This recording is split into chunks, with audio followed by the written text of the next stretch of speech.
You like it? We're going.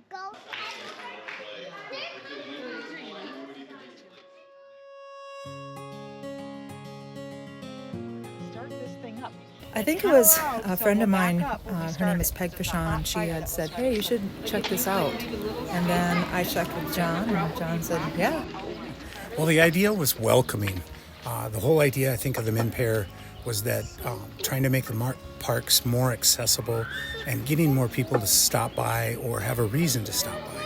And so we as educators thought that anytime you can offer a workshop or something of that nature, that draws people in and helps to create a community environment. And so that's kind of our thought process is how do we generate a community? How do we get people to want to come in and be a part of it?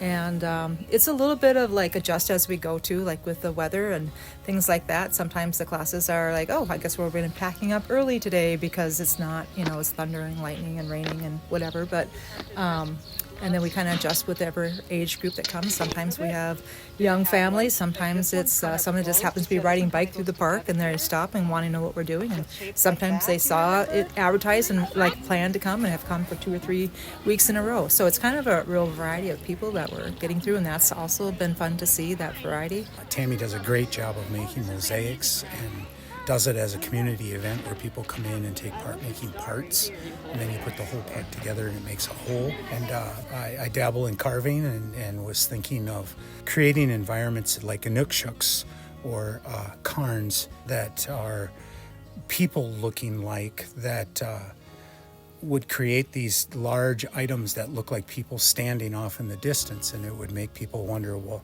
why are those 4 people over there?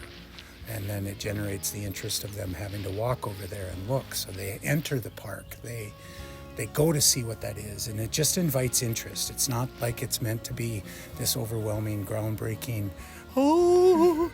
It's just been a great opportunity. It's been a lot of fun to be a part of. Yeah, and we'd like to see it continue. And so, building that community is whether John did a lot of plein air earlier, and to try to get a little community that maybe wants to continue with that. And so we're willing to come back even next year. And we're kind of talking with Brad about that. Can we continue to do some kind of ongoing in the future, and to try to see the park used not only for bicycling or sitting and having a picnic, but to really enjoy nature and learn more about the park and each other.